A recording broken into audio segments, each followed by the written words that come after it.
അപ്പോൾ SLC കെമിസ്ട്രിയിലെ 5ാമത്തെ ചാപ്റ്ററായിട്ടുള്ള electro chemistry വൈദ്യുത രസതന്ത്രം എന്ന് പറയുന്ന ചാപ്റ്ററിൽ നിന്നും മോഡൽ എക്സാമിനും പബ്ലിക് എക്സാമിനും ഒക്കെ പ്രതീക്ഷിക്കാവുന്ന ഏറ്റവും ഇമ്പോർട്ടൻ്റ് ആയിട്ടുള്ള കുറച്ച് ക്വസ്റ്റ്യൻസ് ആണ് ഈ ഒരു വീഡിയോയിൽ നമ്മൾ ഡിസ്കസ് ചെയ്യുന്നത്. ഓക്കെ, അപ്പോൾ 5ാമത്തെ ചാപ്റ്ററിൻ്റെ പേര് നമുക്കറിയാം, ഇലക്ട്രോ കെമിസ്ട്രി വൈദ്യുത രസതന്ത്രം. ഓക്കെ, ഏതൊക്കെ ടോപ്പിക്കുകളാണ് നമ്മൾ ഈ ചാപ്റ്ററിൽ നമുക്ക് പഠിക്കാനുള്ളത് ഒന്ന് റിവൈസ് ചെയ്ത് നോക്കുക. ഈ പോർഷൻസുകളൊക്കെ നമ്മൾ പഠിച്ച് കഴിഞ്ഞിട്ടുണ്ട് എന്നും ഉറപ്പ് വരുത്തുക. എന്നിട്ടാണ് നമ്മൾ ക്വസ്റ്റ്യൻ ചെയ്ത് നോക്കേണ്ടത്. നോക്കുക, നമുക്ക് ഗാൽവാനിക് സെല്ല് അതുപോലെ തന്നെ ഇലക്ട്രോളിറ്റിക് സെല്ല് എന്നീ 2 സെല്ലുകൾ നമുക്കിവിടെ പഠിക്കാനുണ്ട്. ഓക്കെ, ദെൻ പിന്നെ ഈ ഇലക്ട്രോളിറ്റിക് സെല്ലിൻ്റെ ഒരു ആപ്ലിക്കേഷനാണ് ഇലക്ട്രോ പ്ലേറ്റിംഗ് എന്ന് പറയുന്ന ഒരു മെറ്റലിൻ്റെ മുകളിൽ വേറെ മെറ്റൽ കോട്ട് ചെയ്യുന്ന ഒരു പ്രോസസ്സ് പഠിക്കാനുണ്ട്. ദെൻ പിന്നെ ഡിസ്പ്ലേസ്മെൻറ്റ് റിയാക്ഷൻ ഉണ്ട്. പിന്നെ ആദേശ രാസപ്രവർത്തനം പഠിക്കാനുണ്ട്. ദെൻ റിയാക്ഷൻ വിത്ത് ആസിഡുമായിട്ടുള്ള പ്രവർത്തനങ്ങൾ പഠിക്കാനുണ്ട്. പിന്നെ primary cell, secondary cell, fuel cell എന്നീ 3 സെല്ലുകളും ചാപ്റ്ററിൻ്റെ അവസാനം ഡിസ്കസ് ചെയ്യുന്നുണ്ട്. അപ്പോൾ ഈ പറയുന്ന ടോപ്പിക്കുകളിൽ നിന്നുള്ളൊക്കെ എല്ലാ ടോപ്പിക്കുകളും ടച്ച് ചെയ്യുന്ന തരത്തിലുള്ള ക്വസ്റ്റ്യൻസ് ആണ് ഡിസ്കസ് ചെയ്യുന്നത്. അപ്പോൾ ഈ ഇത്രയും ടോപ്പിക്കുകളൊക്കെ പഠിച്ചു കഴിഞ്ഞ് എന്ന് ഉറപ്പ് വരുത്തുക.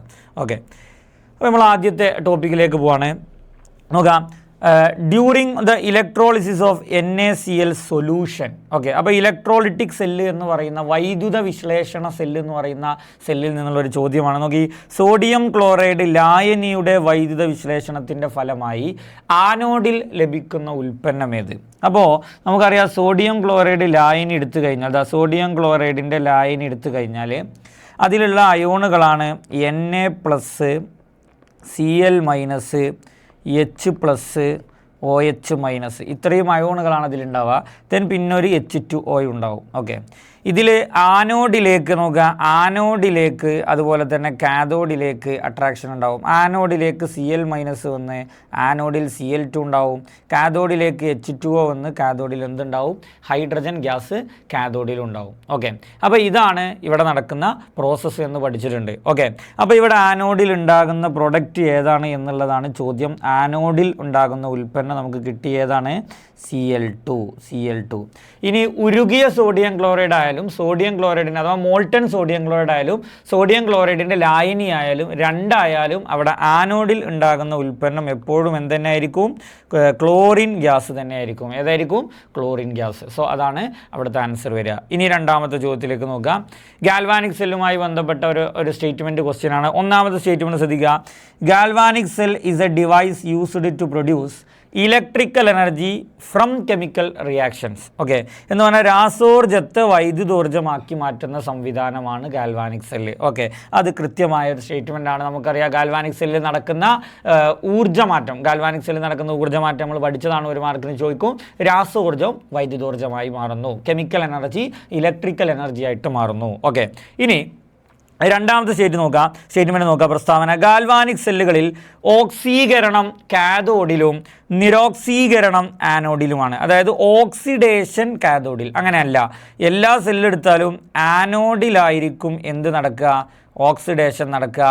കാഥോഡിലായിരിക്കും എന്ത് നടക്കുക?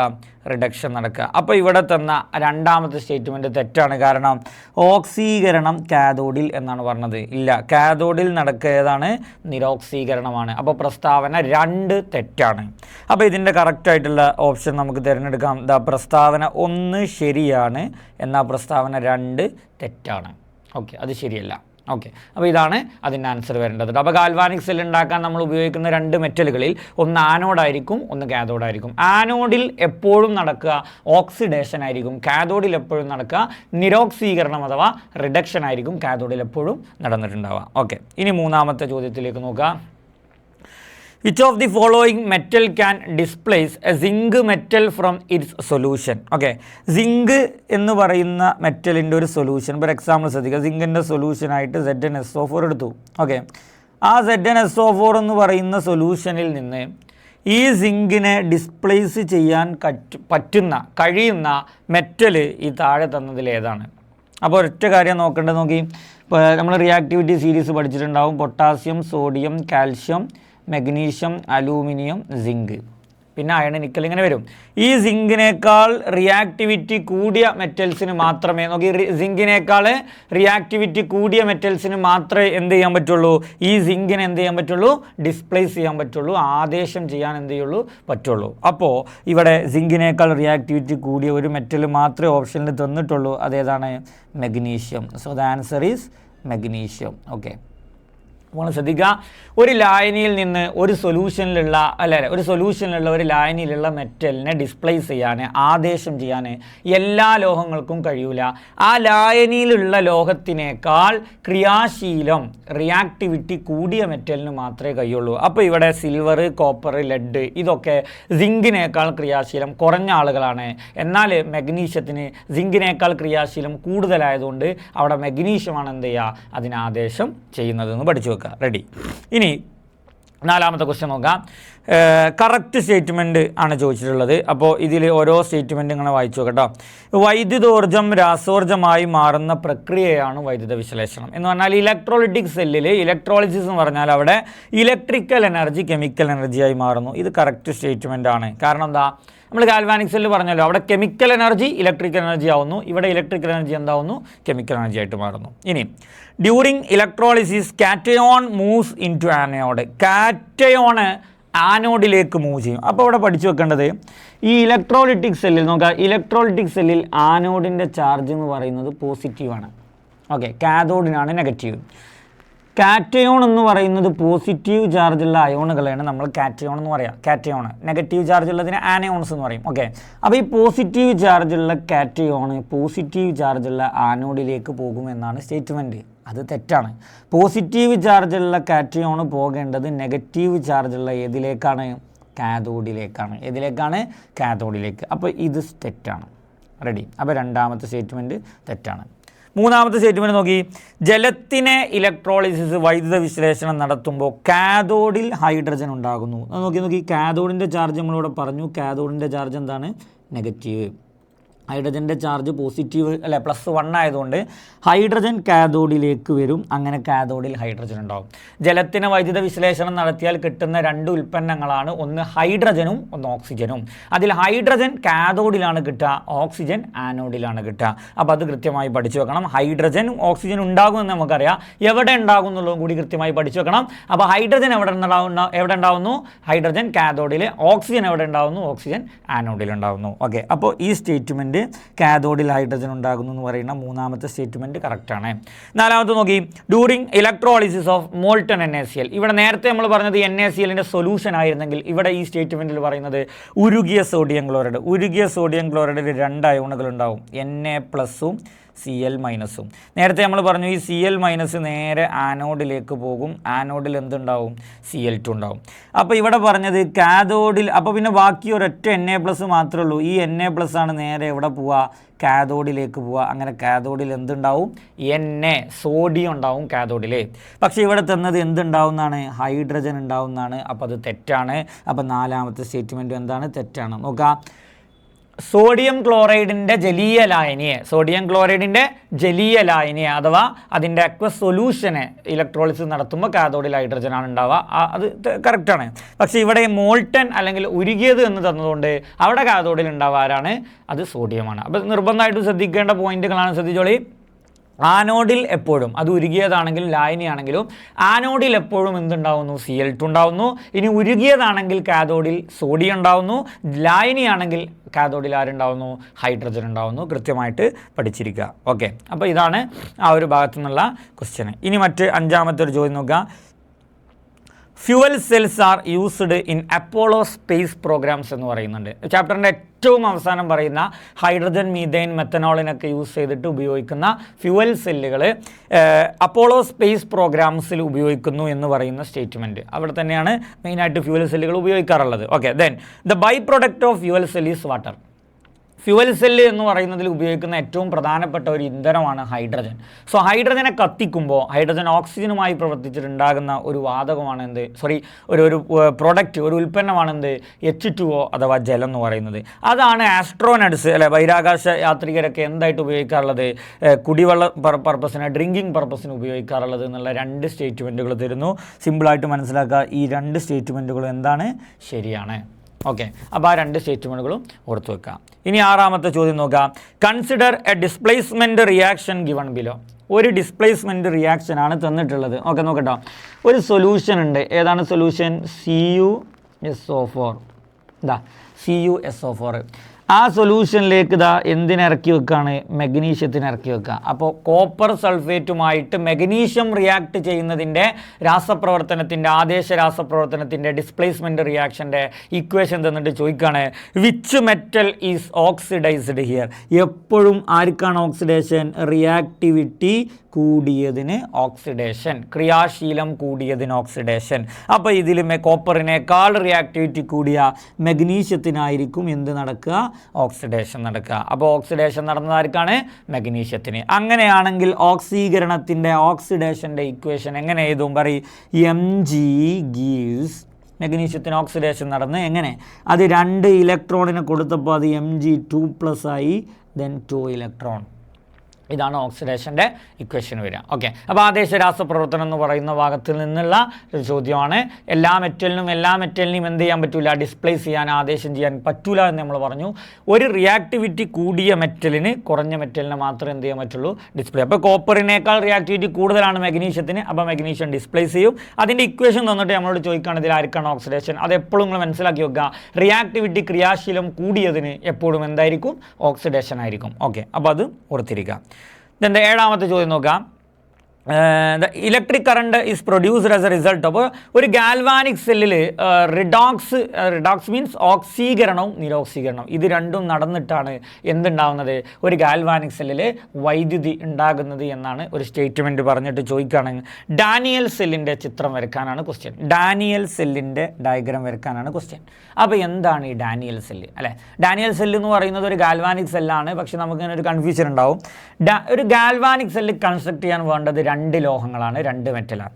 അതിനുവേണ്ടി ഞാൻ എടുക്കുന്ന ലോഹങ്ങൾ 2ൽ ഒന്ന് സിങ്കും ഒന്ന് കോപ്പറുമാണെങ്കിൽ ആ ഗാൽവാനിക് സെല്ലിനെ മാത്രം പറയുന്ന പ്രത്യേകമായൊരു പേരാണ് ഡാനിയൽ സെല്ല്. അപ്പോൾ ഇതിൻ്റെ ഒരു ഡയഗ്രാം വരയ്ക്കാൻ പറഞ്ഞാൽ നമുക്ക് ജസ്റ്റ് ഒന്ന് വരയ്ക്കാം. ആദ്യം നമ്മൾ എന്ത് ചെയ്യുന്നു? 2 ബീക്കറുകൾ എടുക്കുക.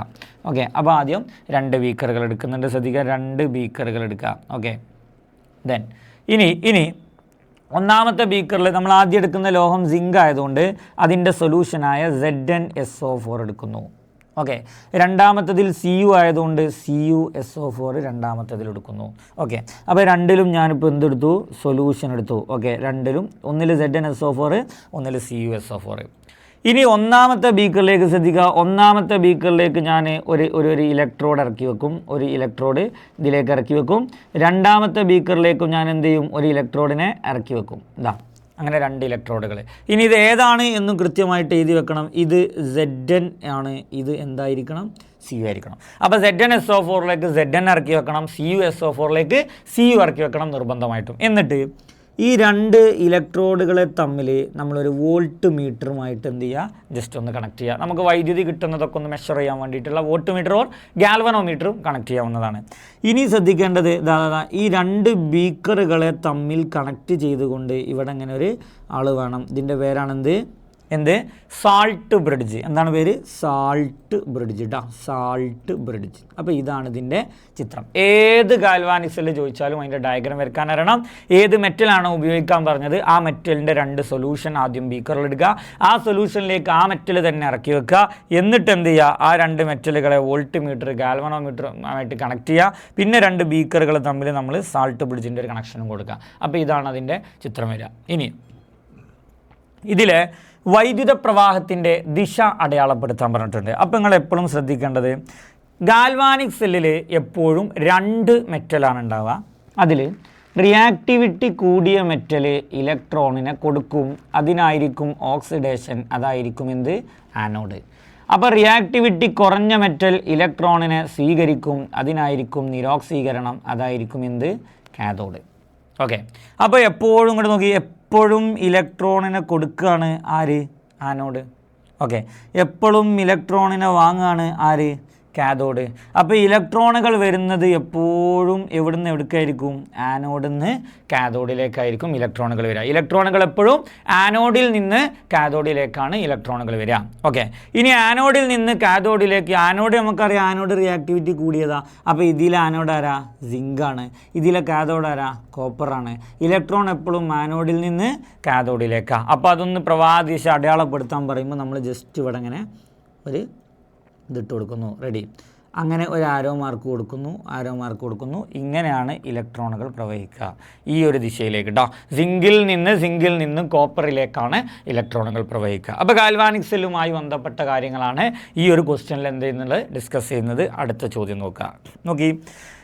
Arrange the following electrode pair in the order of cell voltage. Okay, നമ്മൾ ഗാൽവാനിക് സെല്ല് കൺസ്ട്രക്ട് ചെയ്ത് കഴിഞ്ഞാൽ ഓരോന്നും നമുക്ക് വോൾട്ടേജ് കിട്ടും. പക്ഷേ എല്ലാ ഗാൽവാനിക് സെല്ലിൽ നിന്നും കിട്ടുന്ന വോൾട്ടേജിൽ മാറ്റം ഉണ്ടാവും. സോ ആ വോൾട്ടേജ് അതിൻ്റെ ഓർഡറിൽ ഇതിനൊന്ന് അറേഞ്ച് ചെയ്യാൻ വേണ്ടിയിട്ട് എന്ത് ചെയ്യുന്നുണ്ട്?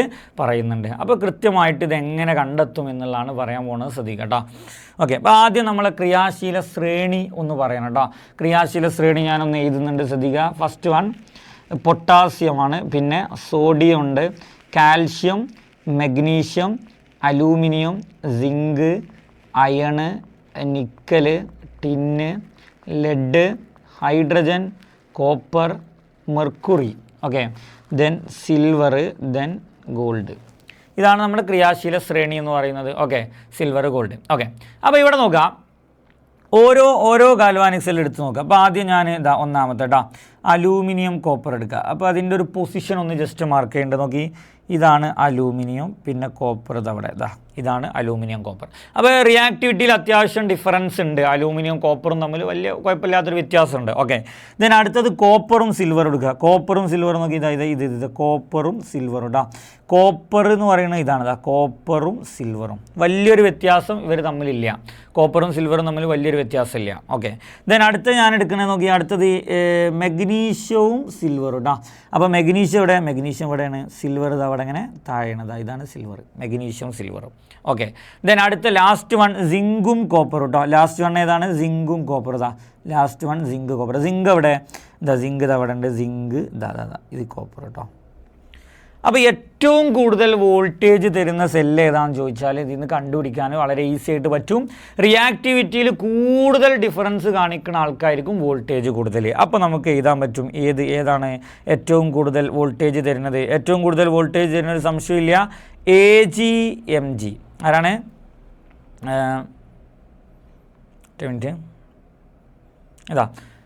AgMg. ആരാണ് AgMg അല്ലേ? നമുക്ക് ആ ചിത്രത്തിൽ നിന്ന് മനസ്സിലാവുമല്ലോ. ഇതാണ് ഏറ്റവും കൂടുതൽ എന്തുള്ളത്? ഏറ്റവും കൂടുതൽ ഡിഫറൻസ് ഉള്ള ക്രിയാശീലം, ഏറ്റവും കൂടുതൽ വ്യത്യാസം കാണിക്കുന്ന AgMg ആയിരിക്കും കൂടുതൽ വോൾട്ടേജ് തരിക. അതിനേക്കാൾ കുറച്ച് കുറവുണ്ടാവും ആര്? അലൂമിനിയം കോപ്പർ കേട്ടോ. അപ്പോൾ രണ്ടാമത് നമുക്ക് ആരെയ്താ? Aluminium copper aluminium copper. Okay, മൂന്നാമത് നമുക്ക് മൂന്നാമത് സിങ്ക് കോപ്പർ ഓക്കെ, മൂന്നാമത്തത് നമ്മൾ എഴുതുന്നു സിങ്ക് കോപ്പർ. ഓക്കെ, വോൾട്ടേജ് ഏറ്റവും കുറഞ്ഞതായിരിക്കും ഈ ലാസ്റ്റ് ഈ അടയാളപ്പെടുത്തുക കോപ്പർ സിൽവർ കേട്ടോ. Copper silver. അപ്പോൾ ഇങ്ങനെയാണ് നമ്മൾ വോൾട്ടേജിൻ്റെ ഇത് കണ്ടുപിടിക്കുക. അതായത് നമ്മൾ ഗാൽവാനിക് സെല്ല് കൺസ്ട്രക്ട് ചെയ്യാൻ വേണ്ടിയിട്ട് 2 മെറ്റൽ എടുക്കും.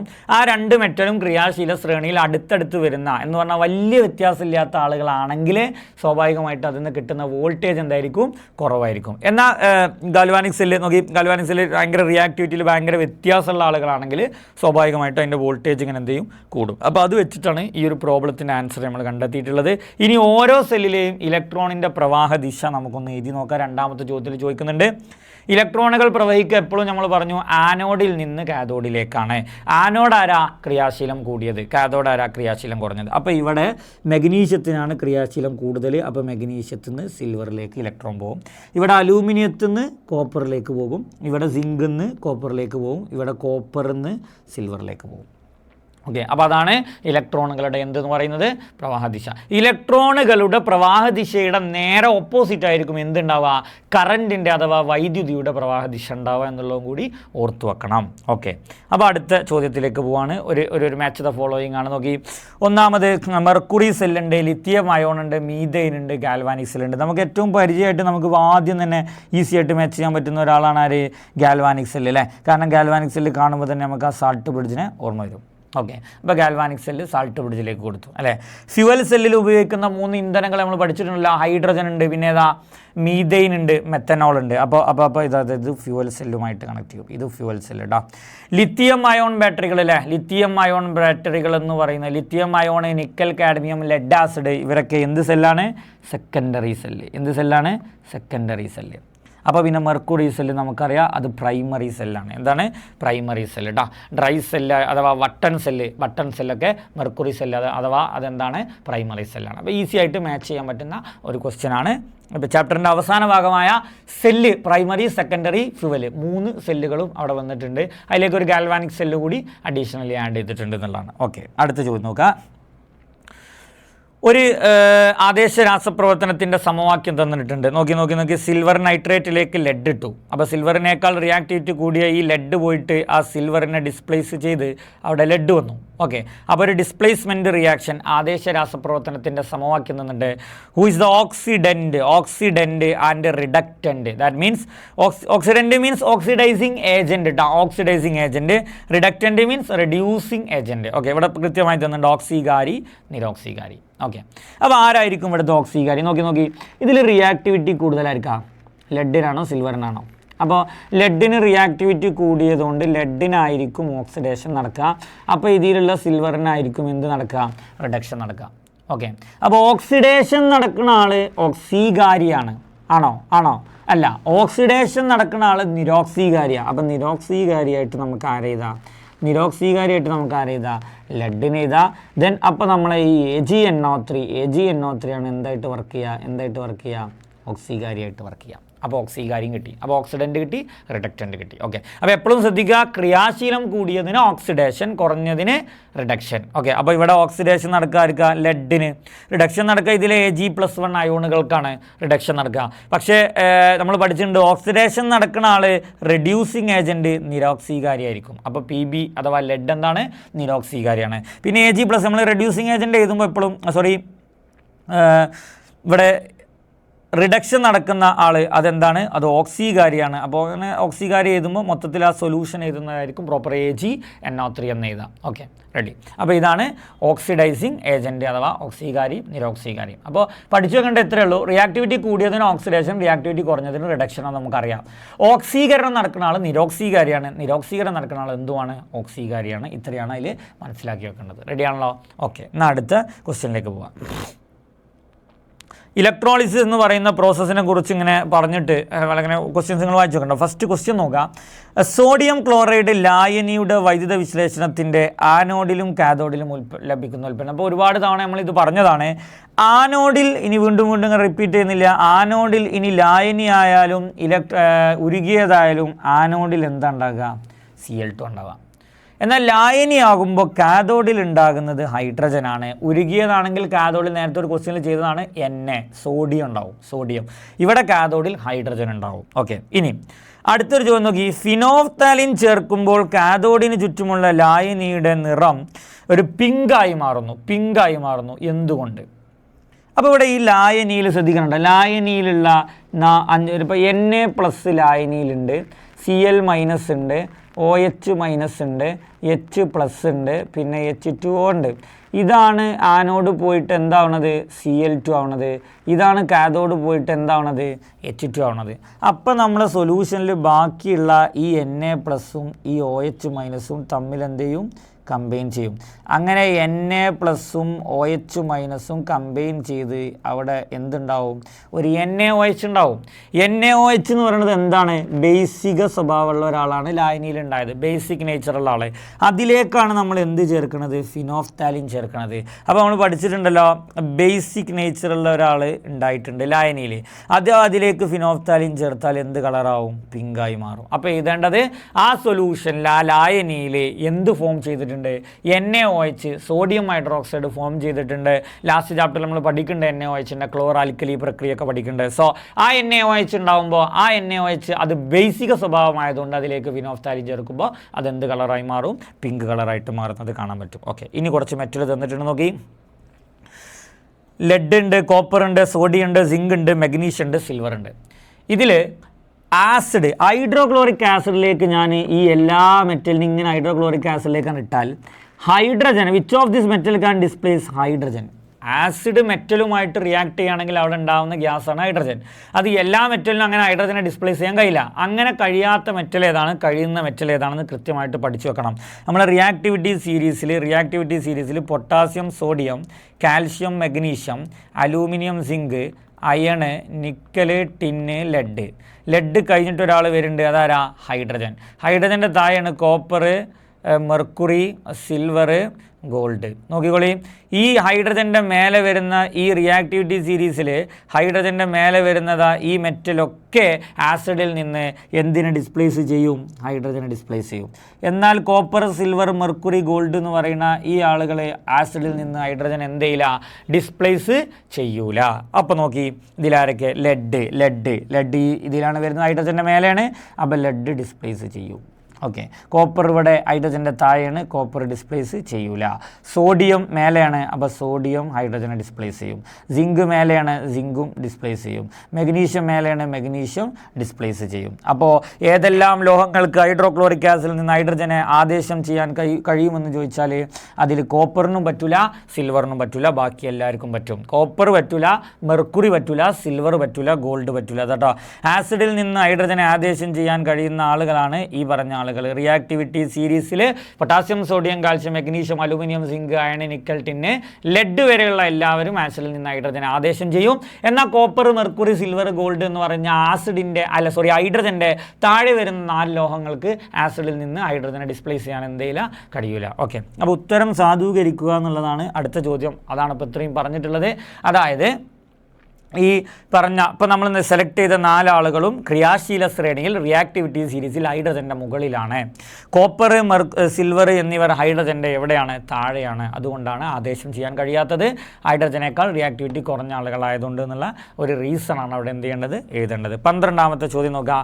Define electroplating. എന്താണ് ഇലക്ട്രോപ്ലേറ്റിംഗ് എന്ന് പറഞ്ഞാൽ? ഓക്കെ, വൈദ്യുത ലേപനം എന്ന് പറഞ്ഞാൽ എന്താ? ഒരു ലോഹം, ഓക്കെ, ഒരു മെറ്റൽ, ഓക്കെ, ആ ലോഹത്തിന് വേറെ ഒരു ലോഹത്തിൻ്റെ മുകളിൽ എന്ത് ചെയ്യുക? ആവരണം ചെയ്യുക. ഓക്കെ, എന്ത് ചെയ്യുക? ആവരണം. Coating of one metal over another metal. Okay, ഒരു ലോഹം മറ്റൊരു ലോഹത്തിന് മുകളിൽ ആവരണം ചെയ്യുക. എന്തുപയോഗിച്ചിട്ട്? ഇലക്ട്രോളിസിസ് എന്ന് പറയുന്ന പ്രോസസ്സ്, അഥവാ വൈദ്യുത വിശ്ലേഷണം ഉപയോഗിച്ച് ഒരു ലോഹത്തിന് മുകളിൽ മറ്റൊരു ലോഹം ആവരണം ചെയ്യുന്നതിനാണ് എന്തു പറയാം? വൈദ്യുത ലേപനം എന്ന് പറയാം. ഓക്കെ, അടുത്തത് an iron ring is electroplated with copper metal. അപ്പോൾ ഞാൻ നോക്കാം, എൻ്റെ അടുത്തൊരു അയൺ റിംഗ് ഉണ്ട്. Okay, Fe. ഓക്കെ, അയണിൻ്റെ ഒരു റിംഗ് ഉണ്ട്. അതിന്മേൽ ഞാൻ എന്ത് കോട്ട് ചെയ്യാൻ പോവാണ്?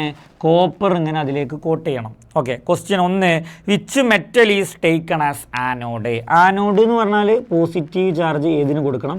കാഥോഡ് എന്ന് പറഞ്ഞാൽ നെഗറ്റീവ് ചാർജ് ആർക്ക് കൊടുക്കണം? ഓക്കെ, അപ്പോൾ ആനോഡ് പോസിറ്റീവ് ഉള്ള ആൾ, കാഥോഡ് ആരാണ്? നെഗറ്റീവ് ഉള്ള ആൾ. അപ്പോൾ വൈദ്യുത ലേപനത്തിൽ നിന്ന് നിർബന്ധമായിട്ടും ചോദിക്കാൻ സാധ്യതയുള്ള ഒരാളാണ് പോസിറ്റീവിൽ ആരെ കണക്ട് ചെയ്യണം, നെഗറ്റീവിൽ ആരെ കണക്ട് ചെയ്യണം, അഥവാ ആനോഡ് ആരായിരിക്കണം, കാഥോഡ് ആരായിരിക്കണം. നിങ്ങളിങ്ങനെ മനസ്സിലാക്കി വെക്കുക, ഒരു ലോഹത്തിന് മുകളിൽ വേറെ ഒരു ലോഹം ഇങ്ങനെ ആവരണം ചെയ്യുമ്പോൾ സ്വാഭാവികമായിട്ട് ഒരു ലോഹം അതിൻ്റെ ഉള്ളിലേക്കരം, പുറത്ത് വേറെ ലോഹം മാത്രമേ ഉണ്ടാവുള്ളൂ. അങ്ങനെ പുറത്ത് നമുക്ക് കാണാൻ കഴിയുന്ന ആ ആവരണം ചെയ്തെടുത്ത ആ ഒരു ലോഹത്തിനെ നമ്മൾ എപ്പോഴും നമുക്ക് കാണാൻ പറ്റുന്ന പുറമേ ഉള്ള ലോഹം പോസിറ്റീവിലും കാണാൻ പറ്റാത്ത ഉള്ളിലായി പോകുന്ന ലോഹം എന്തായിരിക്കണം? നെഗറ്റീവിലും ആയിരിക്കണം. അപ്പോൾ നോക്കി, കോപ്പർ എന്ന് പറയുന്ന ആൾ ഇരുമ്പിൻ്റെ മേലെ കോട്ട് ചെയ്താൽ അപ്പോൾ മേലെ ആരാണ്ടാവുക? കോപ്പർ. അപ്പോൾ നമുക്ക് കാണാൻ പറ്റാരെ? കോപ്പറിന്. അപ്പോൾ കോപ്പറിന് പോസിറ്റീവ്. കാണാൻ പറ്റാതെ ഉള്ളിലായി പോകുന്ന ഇരുമ്പിന് എന്തായിരിക്കണം? നെഗറ്റീവ്. അപ്പോൾ കോപ്പർ ആനോഡാകണം, അയണ് എന്തായിരിക്കണം? കാഥോഡായിരിക്കണം. ഇനി ഇവിടെ ഇലക്ട്രോലൈറ്റായിട്ട് ഉപയോഗിക്കേണ്ടത് നമ്മൾ ഏത് ലോഹമാണ് ആവരണം ചെയ്യുന്നത്? കോപ്പറാണ്. കോപ്പറിൻ്റെ ലായനി നമുക്ക് എല്ലാവർക്കും അറിയാം, CuSO4. ഏതാണ്? CuSO4. അപ്പോൾ എന്താണ് ഇലക്ട്രോപ്ലേറ്റിംഗ് എന്ന് പറഞ്ഞു? എന്താണ് ഇലക്ട്രോപ്ലേറ്റിംഗ്? ഒരു ലോഹത്തിന് മുകളിൽ മറ്റൊരു ലോഹം എന്ത് ചെയ്യുന്നു? ആവരണം ചെയ്യുന്നു. ഉപയോഗിച്ച്?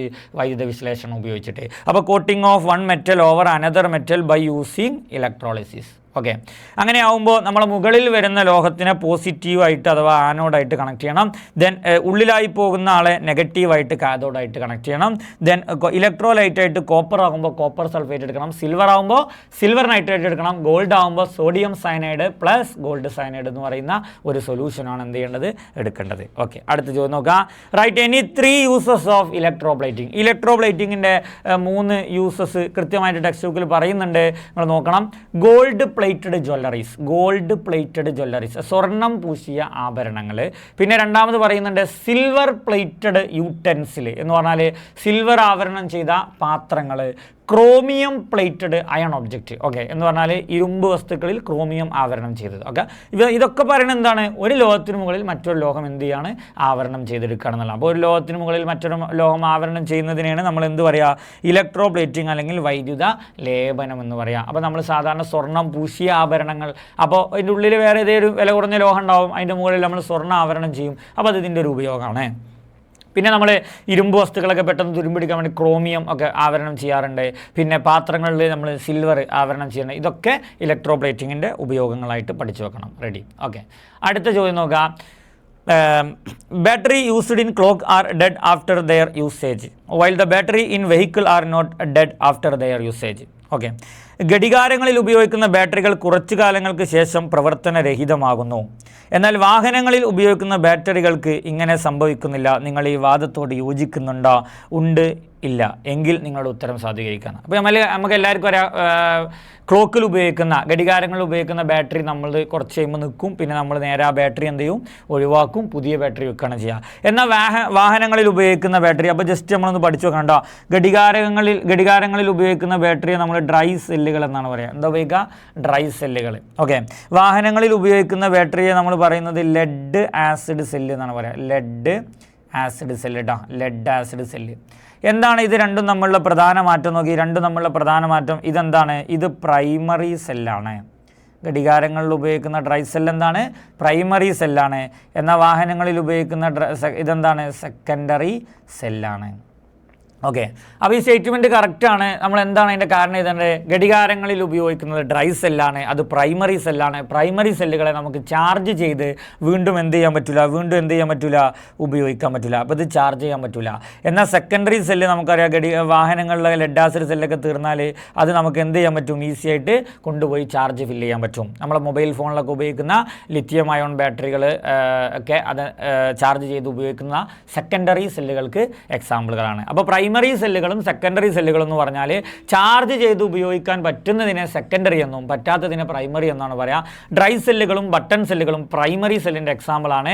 Lead acid, nickel, cadmium, lithium ion എന്നീ 3 ബാറ്ററികൾ എന്തുമാണ്, അത് സെക്കൻഡറി സെല്ലുമാണെന്ന് പഠിച്ചു വെക്കണം. ഓക്കെ, അടുത്ത 15ാമത്തെ ചോദ്യം നോക്കുക. ഒരു ചെമ്പ് വളയിൽ, ചെമ്പ് എന്ന് പറഞ്ഞാൽ നമുക്കറിയാം എന്താണ്, കോപ്പറാണ്. കോപ്പറിൻ്റെ ഒരു വളയിൽ നമ്മൾ എന്ത് ചെയ്യാണ്, സ്വർണം ആവരണം ചെയ്യാണ്. എന്താണ്, സ്വർണം ആവരണം ചെയ്യാണ്. അപ്പോൾ ഞാൻ ആദ്യം ഒരു കോപ്പർ എടുത്തു. ആ കോപ്പറിലേക്ക് ഞാൻ എന്ത് ആവരണം ചെയ്യാണ്, ഗോൾഡ് സ്വർണം ആവരണം ചെയ്യാൻ പോവാണ്. ഓക്കെ, അപ്പോൾ വൈദ്യുത ലേപനമാണ് നടക്കുന്നത്. അപ്പോൾ ആനോഡായും കാഥോഡായും എടുക്കുന്ന ഇലക്ട്രോഡുകൾ ഏതെല്ലാം എന്നാണ് ചോദ്യം. നോക്കി, ആനോഡിന് നമുക്കറിയാം പോസിറ്റീവാണ്, കാഥോഡിന് നെഗറ്റീവാണ്.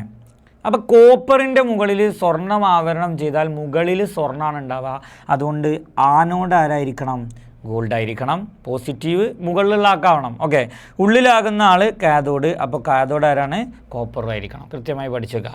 ഇനി ഇലക്ട്രോലൈറ്റായി ഉപയോഗിക്കുന്ന മിശ്രിതം ഏത്? ഗോൾഡിൻ്റെ ഇലക്ട്രോലൈറ്റ് നിർബന്ധമായിട്ടും പഠിച്ചു വെക്കണം. Gold cyanide plus sodium cyanide. Sodium cyanide. Okay, ഇതാണ് ഇലക്ട്രോലൈറ്റായിട്ട് ഉപയോഗിക്കുക. രണ്ടും കൂടി മിക്സ് ചെയ്തിട്ട് ഉപയോഗിക്കണം കേട്ടോ. So gold cyanide plus sodium cyanide കേട്ടോ. സിൽവർ ആണെങ്കിൽ സിൽവർ നൈട്രേറ്റ് എന്ന് എഴുതി വെച്ചാൽ മതി. ദെൻ അല്ലെങ്കിൽ വേണമെങ്കിൽ സോഡിയം സയനൈഡും സിൽവർ സയനൈഡ് ഉപയോഗിക്കുക. ബട്ട് കോപ്പർ ആണെങ്കിൽ നമുക്ക് എല്ലാവർക്കും അറിയാം കോപ്പർ സൾഫേറ്റ് ആണ് ഉപയോഗിക്കേണ്ടത്. അപ്പോൾ ഈ ഇലക്ട്രോപ്ലേറ്റിംഗ് എന്ന് പറയുന്ന ഭാഗത്ത് നിന്ന് നിർബന്ധമായിട്ടൊരു ചോദ്യം ഉണ്ടാവും. 3 കാര്യങ്ങൾ എന്താണ് ഇലക്ട്രോപ്ലേറ്റിംഗ് എന്ന് പഠിച്ചു വെക്കുക. 2 എങ്ങനെയാണ് ബാറ്ററിയിൽ കണക്ട് ചെയ്യേണ്ടത്, പോസിറ്റീവ് ആര് നെഗറ്റീവ് ആര്, മുകളിൽ വരുന്ന ആൾ പോസിറ്റീവിലും താഴെ വരുന്ന ആൾ നെഗറ്റീവിലും കണക്ട് ചെയ്യണം. ദെൻ പിന്നെ സൊല്യൂഷനായിട്ട് ഉപയോഗിക്കേണ്ടത് ആരൊക്കെ, കോപ്പർ ആണെങ്കിൽ കോപ്പർ സൾഫേറ്റ്, സിൽവർ ആണെങ്കിൽ സിൽവർ നൈട്രേറ്റ്, ഗോൾഡ് ആണെങ്കിൽ sodium cyanide plus gold cyanide. Okay, ready. Then last question, ഒരു ക്വസ്റ്റ്യൻ കൂടി നോക്കാം. 16ാമത്തെ ചോദ്യം നോക്കാം. In a galvanic cell, an electrode A is immersed in ZnSO4. A എന്ന് പറയുന്നത് എന്താണെന്ന് തന്നിട്ടില്ല, പക്ഷെ അത് ഇമ്മേഴ്സ് ചെയ്തിട്ടുള്ളത് ZnSO4ലേക്കാണ്. ZnSO4ലേക്ക് ഗാൽവാനിക് സെല്ലിൽ നമ്മൾ നിർബന്ധമായിട്ടും പഠിച്ചു വെക്കേണ്ട ഒരു സാധനമാണ്. ZnSO4ലേക്ക് ഇമ്മേഴ്സ് ചെയ്യണമെങ്കിൽ അത് ആരെന്നായിരിക്കണം? Zn ആയിരിക്കണം. ഓക്കെ, അപ്പോൾ എ ആരാണെന്നുള്ള ചോദ്യത്തിന് നമുക്ക് ഉത്തരം കിട്ടി. ആരാണ്? Zn ആയിരിക്കണം 100%. ഓക്കെ, ദെൻ ഇനി an electrode Fe is immersed in solution B. അപ്പോൾ Fe എന്ന് പറയുന്ന ആളെ ഇമ്മേഴ്സ് ചെയ്തത് ഏത് സൊല്യൂഷൻക്കാന്ന് പറഞ്ഞിട്ടില്ല. അപ്പോൾ Feയെ ഇമ്മേഴ്സ് ചെയ്യേണ്ടത് ഏത് സൊല്യൂഷൻക്കാ? Feയുടെ സൊല്യൂഷൻക്ക് തന്നെ ഇറക്കി വെക്കണം. അപ്പോൾ ബി ആരേക്കരം? Feയുടെ സൊല്യൂഷൻ അഥവാ FeSO4. അപ്പോൾ ആദ്യത്തെ ഉത്തരമായി. എ ആരാണ്? Zn. ഇതാരാണ്? FeSO4. Ready. B FeSO4. What will be the direction of electron flow? Direction of electron flow നമ്മൾ എപ്പോഴും പറഞ്ഞിട്ടുണ്ട്. എവിടെ നിന്ന് എവിടേക്കായിരിക്കും ഇലക്ട്രോണിൻ്റെ ഫ്ലോ? ആനോഡിൽ നിന്ന് കാഥോഡിലേക്ക്. ഇവിടെ രണ്ടാളുണ്ട്, അതിൽ ക്രിയാശീലം കൂടുതലായിരിക്കുക സിങ്കിനാണ്. സോ സിങ്ക് അപ്പോൾ ആനോഡ് സിങ്ക്, അപ്പോൾ സിങ്കിൽ നിന്ന് അയണിലേക്ക്. ഓക്കെ. അടുത്തത് formulate the equation of chemical reaction at anode and cathode. ആനോഡിലെയും കാഥോഡിലെയും റിയാക്ഷൻ. ഓക്കെ, ഞാൻ ആദ്യം ആനോഡിലെ റിയാക്ഷൻ ചെയ്തിട്ടുണ്ട്. ആനോഡിലെ റിയാക്ഷൻ, ആനോഡ് ആരാ? സിങ്കാണ്. ആരാണ്? സിങ്ക്. അപ്പോൾ Zn ഗീവ്സ് എന്തായി മാറും? Zn2++2 electron. ഇത് ആനോഡിലെ റിയാക്ഷൻ. ഓക്കെ, ഇനി കാഥോഡ് ആരാ? കാഥോഡ് Fe ആണ്. അപ്പോൾ കാഥോഡിൽ വെച്ച് Fe2+2 ഇലക്ട്രോണിനെ വാങ്ങിയിട്ട് എന്തായി മാറും? Fe ആയിട്ട് മാറും. ഇത് കാഥോഡിലെ റിയാക്ഷൻ. റെഡി. അപ്പോൾ ഗാൽവാനിക് സെല്ലിൻ്റെ ഒരു ചോദ്യം തന്നെയാണ്, പക്ഷേ എപ്പോഴും മനസ്സിലാക്കി വെക്കുക, ഇവിടെ ക്വസ്റ്റ്യൻ ഇത്രയേ ഉള്ളൂ. സൊല്യൂഷൻ തന്നിട്ടുണ്ട്, ആ സൊല്യൂഷനിലേക്ക് ഇറക്കി വെക്കേണ്ടത് അതേ മെറ്റലിനെ. ഓക്കെ, ZnSO4ലേക്ക് ഇറക്കി വെക്കേണ്ടത് അതേ മെറ്റലിനെ. ഓക്കെ, ഇലക്ട്രോണുകൾ എപ്പോഴും ഫ്ലോ ചെയ്യുക ആനോഡിൽ നിന്ന് കാഥോഡിലേക്ക്. അതുകൊണ്ട് സിങ്കിൽ നിന്ന് Feയിലേക്ക്. ആനോഡിലെ റിയാക്ഷൻ, കാഥോഡിലെ റിയാക്ഷൻ, രണ്ട് റിയാക്ഷൻ. Okay, ready. അടുത്ത ചോദ്യം നോക്കുക. An iron rod is immersed into copper sulfate solution in a beaker. ഒന്ന് നോക്കട്ടോ. റെഡി. ഒരു ബീക്കറിൽ എന്തെടുത്തിട്ടുണ്ട്? കോപ്പർ സൾഫേറ്റ് CuSO4 എടുത്തിട്ടുണ്ട്. അതിലേക്ക് അയൺ റോഡ് ഇറക്കി വെച്ചിട്ടുണ്ട്. അപ്പോൾ നോക്കി, ഈ CuSO4 Cuനേക്കാൾ റിയാക്ടിവിറ്റി കൂടുതലാണ് Feക്ക്. അപ്പോൾ ഈ Fe വന്നിട്ട് ഈ Cuനെ എന്ത് ചെയ്യും? അവിടുന്ന് ഡിസ്പ്ലേസ് ചെയ്യും. അഥവാ ഇവിടെ എന്ത് നടക്കും? ആദേശ രാസപ്രവർത്തനം നടക്കും. അപ്പോൾ സ്വാഭാവികമായിട്ട് കോപ്പർ സൾഫേറ്റിന് ഒരു കളർ നിങ്ങൾ പഠിച്ചിട്ടുണ്ട്. കോപ്പർ സൾഫേറ്റിന് എന്ത് കളറുണ്ട്? കോപ്പർ സൾഫേറ്റിന് ബ്ലൂ കളറുണ്ട്. കോപ്പർ സൾഫേറ്റിലെ ബ്ലൂ കളറിന് കാരണം Cu2+ ആണ്. ആരാണ്?